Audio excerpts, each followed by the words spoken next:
AP assembly ఆవరణలో ఒక ఆసక్తికర పరిణామం చోటు చేసుకుంది. డెఫినెట్ గా ఇది ఒక ఆసక్తికర పరిణామం చెప్పొచ్చు. ఎందుకంటే ఇద్దరు కూడా చాలా వరకు బద్ధ శత్రువులు.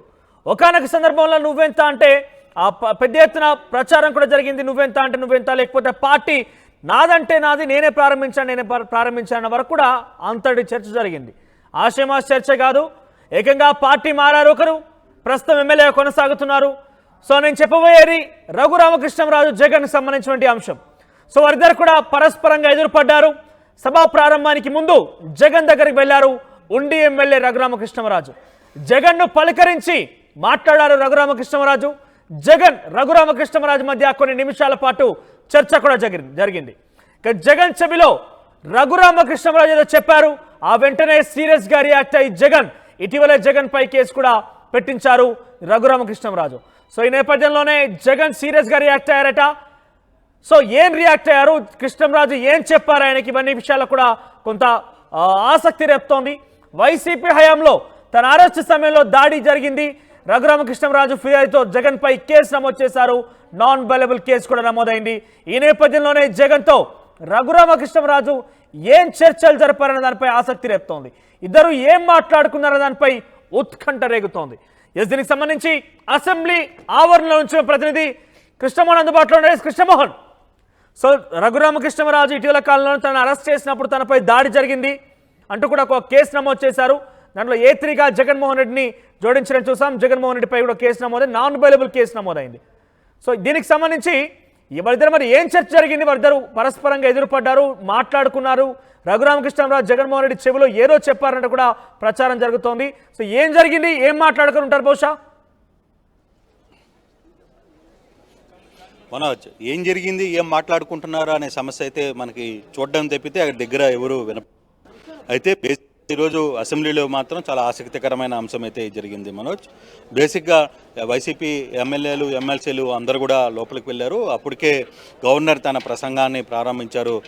గవర్నర్ ప్రసంగాన్ని ఇచ్చిన ప్రతుల్ని ఏవైతే ఉన్నాయో ఆ కాపీస్ని వైసీపీ ఎమ్మెల్యేలు వైసీపీ ఎమ్మెల్సీలు చించి వేసే ప్రయత్నం అయితే చేశారు. ఇంత లోపల త్రిబులార్ లేచి జగన్మోహన్ రెడ్డి కూర్చున్న స్థలం దగ్గరికి వచ్చి ఆయనకి ముందు నమస్కారం పెట్టారు, సెకండ్ ఇచ్చారు. తర్వాత చెవిలో ఏదో చెప్పే ప్రయత్నం అయితే చేశారు. కానీ జగన్మోహన్ రెడ్డి ఆ విషయాన్ని కొంత సీరియస్గానే విన్నారు. దాన్ని కూడా తల ఊపిన పరిస్థితి అయితే మనం చూసాం. అయితే ఏం జరిగింది, జగన్మోహన్ రెడ్డితో త్రిబులార్ ఏం మాట్లాడారు అనే అంశం మాత్రం తెలియరాలేదు. ఎందుకంటే అందరూ లాబీలో ఉన్న పరిస్థితి, అసెంబ్లీ లోపలికి ఎవరు వెళ్ళలేని పరిస్థితి, ఎవరు వెళ్ళకూడదు కూడా, కేవలం ఎమ్మెల్సీలు ఎమ్మెల్యేలు మాత్రమే వెళ్ళే పరిస్థితి ఉంటుంది కాబట్టి సో ఈ సంఘటన మాత్రం చాలా ఆసక్తికరమైన అంశంగా చూసుకోవాలి. సో ఓవరాల్గా చూసుకుంటే వ్యవహారంలో మాత్రం త్రిబులార్ ఎందుకు జగన్మోహన్ రెడ్డి దగ్గరికి వెళ్ళారు, ఆయన చెవిలో ఏం చెప్పారు అనే అంశం మాత్రం చాలా ఆసక్తికరమైన అంశంగానే చోటు చేసుకుంటే దాని మీద పెద్ద చర్చ జరుగుతుంది. ఎందుకంటే త్రిబులార్ మాట్లాడిన మాటల తర్వాత ఆయన జగన్మోహన్ రెడ్డి చెవిలో మాట్లాడే ప్రయత్నం చేసిన తర్వాత ఒక్కసారిగా సభ అందులో ఉన్న సభ్యులందరూ కూడా ఒక్కసారిగా ఆ సన్నివేశాన్ని చూసే ప్రయత్నం అయితే చేశారు. అందరి తలలు గవర్నర్ ప్రసంగం కంటే దాని మీద దృష్టి కంటే కూడా చివరికి త్రిబులార్ జగన్మోహన్ రెడ్డితో ఏం చెప్పే ప్రయత్నం చేశారు, చెవిలో ఏం చెప్పారు అనేదే పెద్ద ఎత్తున కూడా చర్చ జరిగింది. కానీ ఈ అంశాన్ని త్రిబులార్ ఏం మాట్లాడబోతున్నారు, ఏం జరిగింది అనే అంశాన్ని చూడాల్సిన పరిస్థితి అయితే ఉంది. అయితే ఓవరాల్గా జరిగిన ఇష్యూను మాత్రం ఈరోజు అసెంబ్లీలో హైలైట్గానే దాన్ని చూడాలి. ఎందుకంటే ఎప్పుడు త్రిబులార్కి సంబంధించిన వ్యవహారంలో మొదట ఆ త్రిబులార్ మీద కేసులు కట్టింది, ఆ గవర్నమెంట్ త్రిబులార్ని జైలుకి పంపించే ప్రయత్నం చేసింది, అతన్ని అరెస్ట్ చేశారు. తర్వాత చాలా రకాలుగా విధులైతే జరిగింది. తర్వాత ఇదే విషయంలో త్రిబులార్ కూడా జగన్మోహన్ రెడ్డి మీద తాడేపల్లిలో కేసు కట్టడం, తర్వాత A3గా అతని FIR కూడా నమోదు కావడం, ఈ అన్ని వ్యవహారాలు జరిగిన తర్వాత ఈ కేసుకు సంబంధించిన చర్చ ఏదైనా జరిగిందా వాళ్ళిద్దరి మధ్య అనే ఒక చర్చ అయితే జరుగుతోంది. ఇంటర్నల్గా ఇప్పుడు అసెంబ్లీలో లోపల త్రిబులార్ ఉన్నాడు కాబట్టి బహుశా ఆయన బయటకు వచ్చి ఆయన మాట్లాడితే తప్పితే ఆయన ఏమేమి జగన్మోహన్ రెడ్డికి చెప్పారు అనే విషయం బయటికి తెలిసే ప్రసక్తి లేదు. సో ప్రస్తుతం మాత్రం ఇంకా లోపల సభ జరుగుతుంది కాబట్టి త్రిబులార్ అసెంబ్లీ నుంచి బయటకు వచ్చిన తర్వాత మాత్రమే అక్కడ ఇంటర్నల్గా ఏం జరిగింది అనే చర్చ బయటకు వచ్చే పరిస్థితి కనబడుతుంది. మనోజ్, అసెంబ్లీలో డెఫినెట్ గా ఉత్కంఠ రేగిందని చెప్పొచ్చు. ఎందుకంటే జగన్మోహన్ రెడ్డి బయట ఇక్కడ అధికారులకు కొంత వార్నింగ్ ఇచ్చారు. లోపలికి వెళ్ళి ఆయన గవర్నర్ ప్రసంగాన్ని అడ్డుకుంటామని చెప్తున్నారు. ఈ నేపథ్యంలో ఒక టీడీపీ పార్టీకి సంబంధించినటువంటి ఎమ్మెల్యే జగన్ దగ్గరికి వెళ్ళి మాట్లాడాలనే విషయాన్ని ఎట్లా చూడొచ్చు, దానికి సంబంధించిన స్పెక్యులేషన్స్ ఉన్నాయా? అంటే పర్టికులర్గా టీడీపీ పార్టీకి సంబంధించిన ఎమ్మెల్యేలు మాట్లాడడం ఒక ఎత్తు, కానీ త్రిపుల్ రఘురామకృష్ణరాజు వెళ్ళి ఆయన చెవులో మాట్లాడడం ఈరోజు చాలా ఆసక్తికరమైన అంశం. ఆ చెవులో ఆయన జగన్మోహన్ రెడ్డికి ఏం చెప్పారు, జగన్మోహన్ రెడ్డి నుంచి ఎటువంటి సమాధానం వచ్చింది అనేది చూడాల్సిన పరిస్థితి అయితే ఉంది. చూడాలి జగన్మోహన్ రెడ్డితో త్రిపుల్ ఏం మాట్లాడారనే అంశం మీద కొంత చర్చ అయితే జరుగుతోంది. బహుశా మరి కాసేపట్లో ఆ విషయానికి సంబంధించిన పూర్తి క్లారిటీ వచ్చే పరిస్థితి అయితే మనకి అర్థమయ్యే పరిస్థితి అయితే ఉంది. బహుశా త్రిపుల్ బయటకు వచ్చి ఆ విషయం మీద ఏం మాట్లాడబోతున్నారు అనేది తెలియాల్సిన పరిస్థితి అయితే ఉంది. మనోజ్, ఎటువంటి వ్యూహాన్ని వైసీపీ ఎమ్మెల్యేలు పాటించబోతున్నారు? ఎమ్మెల్సీల సంఖ్య కూడా ఎక్కువగా ఉన్న నేపథ్యంలో సో ఎటువంటి వ్యూహం ఉండబోతోంది? వ్యూహం ఏం లేదు, ఆల్రెడీ గవర్నర్ బయటకు వెళ్ళిపోయారు. ఎమ్మెల్సీలు ఎమ్మెల్యేలు అందరూ కూడా జగన్మోహన్ రెడ్డి కూడా బయటకు వచ్చి మీడియాతో మాట్లాడే ప్రయత్నం అయితే చేస్తున్నారు. కొంతమంది ఎమ్మెల్సీలు జగన్మోహన్ రెడ్డిని వదిలేసిన తర్వాత జగన్మోహన్ రెడ్డితో పాటు మనం చూడొచ్చు, ఇక్కడ జగన్మోహన్ రెడ్డితో పాటు పాల్గొన్న ఎమ్మెల్సీలు కూడా మళ్ళీ తిరిగి లోపలికి వెళ్ళే పరిస్థితి ఉంది. జగన్మోహన్ రెడ్డి కూడా ఆయన ఇంటికి వెళ్ళిపోయిన పరిస్థితి. బయట మీడియాతో మాట్లాడతారనుకున్నారు, కానీ మీడియాతో మాట్లాడలేదు, ఆయన కూడా వెళ్ళిపోయారు. తిరిగి ఎమ్మెల్సీలు కూడా ఇక్కడికి వచ్చేసిన పరిస్థితి, కొంతమంది లోపలికి అసెంబ్లీలోకి వచ్చిన పరిస్థితి కూడా చూశారు. సో ఇటువంటి పరిస్థితుల్లో జగన్మోహన్ రెడ్డిని వదిలేసి ఎమ్మెల్సీలు కూడా తిరిగి అసెంబ్లీ లోపలికి ఎంటర్ అయ్యే ప్రయత్నం అయితే చేస్తున్నారు. కాబట్టి దీంట్లో వ్యూహం ఏం లేదు. రేపు ఉదయాన్నే జగన్మోహన్ రెడ్డి 9 గంటలకి అందరు ఎమ్మెల్యేలు ఎమ్మెల్సీలతో కలిసి ప్రత్యేక విమానంలో ఢిల్లీకి వెళ్ళే ప్రయత్నం అయితే చేస్తున్నారు. దాదాపుగా ఎమ్మెల్యేలందరూ కూడా రేపు ఉదయం 9 గంటల సమయంలో జగన్మోహన్ రెడ్డి కూడా తన తోటి ఎమ్మెల్యేలతో కలిసి ఢిల్లీకి రేపు ఉదయం 9 గంటలకు వెళ్తున్నారు. ఎల్లుండి ఢిల్లీలో ధర్నా చేయబోతున్న నేపథ్యంలోనే రేపు ఉదయాన్నే ఆయన సమావేశం అంటే ఢిల్లీకి వెళ్ళే ప్రయత్నంలో 9 గంటలకి ఢిల్లీకి చేరిపోతున్నారు.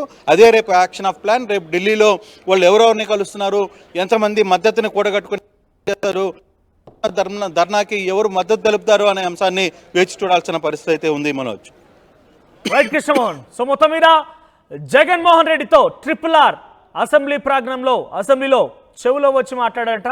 సో ఏం మాట్లాడారు, ఏ రకంగా మాట్లాడారు, ఆయన సీరియస్ అయ్యారట జగన్మోహన్ రెడ్డి, ఇవన్నీ కూడా ఆసక్తికర పరిణామంగా చూడొచ్చు. సో టీడీపీకి సంబంధించిన ఉండి ఎమ్మెల్యే రఘురామకృష్ణరాజు ఇటీవల కాలంలో తాడేపల్లిలో 5 మర్డర్లు 6 మానభంగాలుగా ఇక్కడ జరుగుతున్నటువంటి ఈ పరిపాలన కానీ, ఇక్కడ జరుగుతున్నటువంటి ఈ దౌర్జన్య కాండను కానీ పట్టించుకోనటువంటి ప్రభుత్వం కేవలం ప్రచార పిచ్చితోటి లేదా ప్రభుత్వం మీద మేము గతంలో చేసినటువంటి పరిపాలన మీద విషం చిమ్మేటటువంటి ప్రయత్నానికి, అప్పులు చేయడానికి మాత్రం కేటాయిస్తుంది తప్ప ఎక్కడా కూడా పరిపాలన మీద దృష్టి పెట్టలేదు. ప్రభుత్వంలో ఉన్నటువంటి ఏ ఒక్క వ్యవస్థ కూడా పని చేస్తుందా ఈరోజు అంటే ఖచ్చితంగా పని చేయట్లేదని మనం ఖచ్చితంగా చెప్పొచ్చు. ఎందుకంటే ముఖ్యమంత్రిగా ఉన్నటువంటి వ్యక్తి కానీ, డిప్యూటీ చీఫ్ మినిస్టర్గా ఉన్నటువంటి వ్యక్తి కానీ, హోంమంత్రిగా ఉన్నటువంటి వ్యక్తి కానీ ఎక్కడైతే దమనకాండ జరుగుతుందో, ఎక్కడైతే దాష్టికాలు జరుగుతున్నాయో, ఎక్కడైతే హత్యలు జరుగుతున్నాయో ఆ కుటుంబాలని పరామర్శించడానికి వెళ్ళినటువంటి ప్రతిపక్ష నాయకుడు మా అధ్యక్షుల వర్యుల మీద చలోక్తులు చేస్తూ వారి మీద తప్పుడు ప్రచారం చేయడానికి మాత్రమే వారు ఇచ్చినటువంటి చేయాల్సినటువంటి ఈ యొక్క పథకాల ఇంప్లిమెంటేషన్లో కానీ ఎలాంటి దృష్టి లేనటువంటి ఈ ప్రభుత్వం వాటి నుంచి ప్రజల దృష్టిని మరల్చడానికి ఈ హత్యాకాండని మొదలుపెట్టింది. ఇవాళ రాష్ట్రంలో నెలకొన్నటువంటి పరిస్థితులు చూస్తే 30 రోజుల్లో 14,200 కోట్లు అప్పు చేయడానికి ఈ ప్రభుత్వానికి టైం దొరికింది. అంటే రోజుకి దాదాపుగా 450 కోట్ల పైచీలకు అప్పు చేస్తున్నటువంటి ఈ ప్రభుత్వం ఈ యొక్క మానభంగాల్ని ఎందుకు ఆపట్లేదు, ఈ హత్యా రాజకీయాలను ఎందుకు ఆపట్లేదు, ఈ దౌర్జన్యకాండని ఎందుకు ఆపట్లేదని ప్రజలు కానీ ప్రశ్నిస్తే కేవలం 1 నెల రోజులే అయిందంట. అంటే 1 నెల రోజుల్లో అప్పులు కుప్పగా మార్చడానికి మీకు సమయం దొరికింది. అబద్ధాలు చెప్పడానికి శ్వేతపత్రాల పేరుతోటి తప్పుడు పత్రాలను ప్రచురించడానికి మీకు టైం దొరికింది. కానీ అభాగ్యుల్ని ఎవరైతే బాధితులు ఉన్నారో వాళ్ళని పరామర్శించడానికి, ఆ యొక్క దాడుల్ని అడ్డుకోవడానికి మాత్రం ఈ ప్రభుత్వానికి ఎక్కడా కూడా చిత్తశుద్ధి లేదు. ఇది కావాలని చేస్తున్నటువంటి పనిగా కనపడుతుంది. కాబట్టి ఇవాళ గవర్నర్ గారు వచ్చారు సభకి. గవర్నర్ గారి దృష్టికి కూడా విషయాన్ని తీసుకెళ్లడం కోసం వారిని కూడా డెమోక్రసీ సేవ్ చేయవలసిందిగా, ప్రజాస్వామ్యాన్ని కాపాడవలసిందిగా, ఈ రాష్ట్రంలో జరుగుతున్నటువంటి దాడులకి వైఎస్ఆర్ కాంగ్రెస్ పార్టీ శ్రేణుల్ని ప్రజల్ని రెడ్డిగా బయటికి వచ్చి జగన్మోహన్ రెడ్డి అటు గవర్నర్ ప్రసంగం అయిపోయింది, బయటకు వచ్చాక మీడియాతో మాట్లాడతారని ఒక నిరసన భావాన్ని వ్యక్తం చేస్తారంటూ కూడా అందరూ ఊహించారు. కానీ జగన్మోహన్ రెడ్డి బయటకు వచ్చి ఏమీ మాట్లాడకుండానే వెళ్ళిపోయారు. కొంత ఎమ్మెల్సీలు ఎమ్మెల్యేలు మాత్రమే అక్కడక్కడ మీడియాతో మాట్లాడిన పరిస్థితి కనబడింది. కానీ జగన్మోహన్ రెడ్డి ఎక్కడ కూడా మాట్లాడలేదు. ఎస్, దీనికి సంబంధించి రాజేష్తో మాట్లాడదాం. ఎస్ రాజేష్, జగన్మోహన్ రెడ్డి బయటకు వచ్చి మీడియాతో మాట్లాడతారు, తన నిరసన గల కారణాన్ని వ్యక్తపరుస్తారు అంటూ కూడా చాలా మంది ఎక్స్పెక్ట్ చేశారు. కానీ జగన్మోహన్ రెడ్డి ఏమి మాట్లాడకుండా వెళ్ళిపోయారు. సో ఏమై ఉంటుంది, ఎందుకు జగన్మోహన్ రెడ్డి నిరాకరించారు, ఎందుకు మాట్లాడకుండా వెళ్ళిపోయారు, అప్డేట్స్ ఏంటి? అసెంబ్లీ బయట అసెంబ్లీ దగ్గర జగన్ తో పాటు వైసీపీ ఎమ్మెల్యేని అడ్డుకున్నారు. అడ్డుకున్న తర్వాత లోపల గవర్నర్ ప్రసంగం సందర్భంగా గవర్నర్ ప్రసంగాన్ని నిరసిస్తూ వైసీపీ ఎమ్మెల్యేలు జగన్ తో సహా అందరూ ప్లకార్డులు ప్రదర్శించి నిరసన తెలియజేశారు. అయితే గవర్నర్ ప్రసంగాన్ని నిరసిస్తూ వాకౌట్ చేసిన తర్వాత జగన్ వచ్చి బయటకు వచ్చి మీడియాతో మాట్లాడతారని సమాచారం ఇచ్చారు. అయితే ఆయన తన వెహికల్లో ఎక్కి ఎమ్మెల్యేలు ఎమ్మెల్సీతో కలిసి వెళ్లిపోయిన పరిస్థితి. మీడియాతో ఇక్కడ జరిగినటువంటి పోలీసులు అడ్డుకోవడం తర్వాత ప్లకార్డులు చింపివేయడం పైన ఆయన ఆగ్రహం వ్యక్తం చేశారు. కాబట్టి దాని మీద మీడియాతో మాట్లాడతారని ముందుగా చెప్పారు. కానీ అనుకోకుండా ఆయన తన కారు వెహికల్ వెక్కి వెళ్ళిపోయిన పరిస్థితి.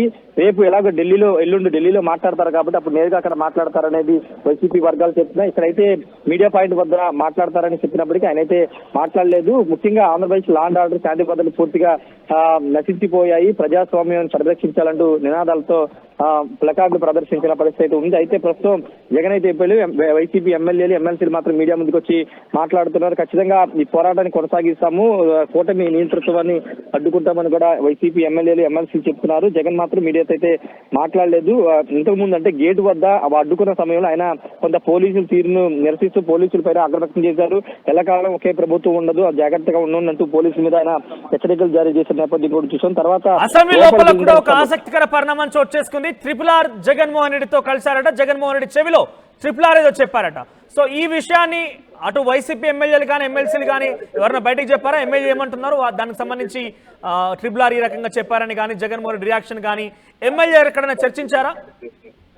అంటే దాని గురించి ఎమ్మెల్యేలు వైసీపీ ఎమ్మెల్సీలు ఎవరు మాట్లాడలేదు. రఘురామకృష్ణరాజు బయటకు వచ్చి మాట్లాడే అవకాశం ఉంది. ఎదురుగా అసెంబ్లీ లాబీలో ఎదురెదిరినప్పుడు జగన్ తో ఒక 1 minute రఘురామకృష్ణరాజు మాటామంతి జరిపినట్టు తెలుస్తుంది. ఏం మాట్లాడారనేది ఇంకా బయటికి రానప్పటికీ మామూలుగా కుశల ప్రశ్నలు అయితే అడిగినట్లుగా తెలుస్తుంది. జగన్ కూడా రఘురామకృష్ణరాజుతో మాట్లాడినట్టు తెలుస్తుంది. ఇద్దరు ఏం మాట్లాడుతున్నారు ఇంకా తెలియాల్సింది. ప్రస్తుతానికైతే ఇది హాట్ టాపిక్ గా మారింది. రఘురామకృష్ణరాజు అదేవిధంగా జగన్ మాట్లాడదు. ఎందుకంటే 2019లో ఎంపీగా గెలిచిన దగ్గర నుంచి ఆయన సొంత పార్టీలోనే వేరుగా కుంపటి పెట్టుకుని జగన్ ని వ్యతిరేకిస్తూ ఆయన పోరాటం చేశారు. ఇప్పుడు టీడీపీ నుంచి ఎమ్మెల్యేగా పోటీ గెలిచారు. ఈ నేపథ్యంలో జగన్ తో కలిసి ఆయన మాట్లాడడం అనేది కొంత రాజకీయంగా చివర చర్చకైతే దారితీస్తుందని చెప్పాలి. పైగా జగన్ మీద మొన్న గుంటూరు ఆయన కేసు కూడా పెట్టిన నేపథ్యం చూసిన కేసు కూడా నమోదైంది.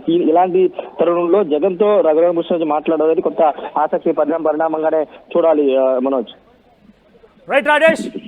సో మొత్తం మీద ఏపీ అసెంబ్లీ సమావేశాలు ప్రారంభమయ్యాయి. గవర్నర్ ప్రసంగం తదనంతరం అసెంబ్లీ సమావేశాలని వాయిదా వేశారు. రేపు తిరిగి అసెంబ్లీ సమావేశాలు ప్రారంభం కాబోతున్నాయి. అయితే ఈరోజు బీఎస్సీ మీటింగ్ ఉండబోతోంది. అయితే జగన్మోహన్ రెడ్డి నిరసన వ్యక్తం చేశారు. నల్ల కండువాలతో అసెంబ్లీ లోపల ప్రవేశించారు తమ ఎమ్మెల్యేలతో పాటుగా. అయితే ఎమ్మెల్యేలు జగన్మోహన్ రెడ్డి మొదట పోలీసులు కొంత వారించే ప్రయత్నం చేశారు. వారందరూ కూడా ప్లకార్డులు తీసుకొస్తున్న నేపథ్యంలో బార్కేడ్ అడ్డు పెట్టి కొంత వారిని కంట్రోల్ చేసే ప్రయత్నం చేశారు. ఎటకేలకు అసెంబ్లీ సమావేశాలకి జగన్మోహన్ రెడ్డి వెళ్లారు. కొంత మొదట పోలీసులతో వారించారైనా పోలీస్కి వార్నింగ్ కూడా ఇచ్చారు. దానికి సంబంధించి ఇప్పటికీ మనం చూసాం.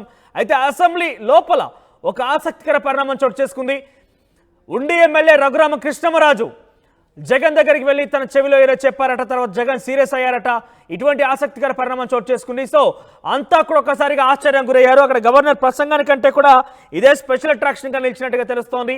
సో ఏం మాట్లాడారు రఘురామకృష్ణరాజు, జగన్ దానికి ఎందుకు సీరియస్ అయ్యారు, ఇవన్నీ పరిణామాలు కూడా అటు ఎమ్మెల్యేలకు కూడా బహుశా తెలిసి ఉండకపోవచ్చు. ఏకంగా రఘురామకృష్ణరాజే బయటకు చెప్పేంత వరకు కూడా దీనికి సంబంధించి ఆసక్తి కొనసాగే అవకాశం కనబడుతుంది. కొంత ఉత్కంఠ రేపే అవకాశం కూడా ఉంది.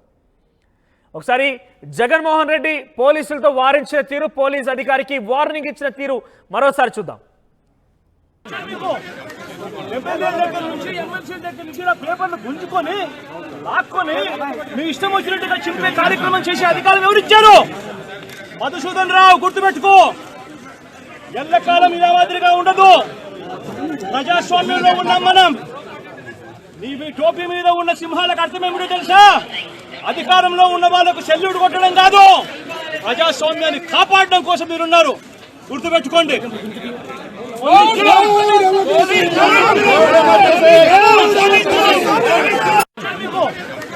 ఎమ్మెల్యేల దగ్గర నుంచి ఎమ్మెల్సీల దగ్గర నుంచి ఇలా పేపర్లు గుంజుకొని లాక్కొని మీ ఇష్టం వచ్చినట్టుగా చింపే కార్యక్రమం చేసే అధికారం ఎవరిచ్చారు? మధుసూదన్ రావు గుర్తుపెట్టుకో, ఎల్లకాలం ఇలా మాదిరిగా ఉండదు. ప్రజాస్వామ్యంలో ఉన్నాం మనం.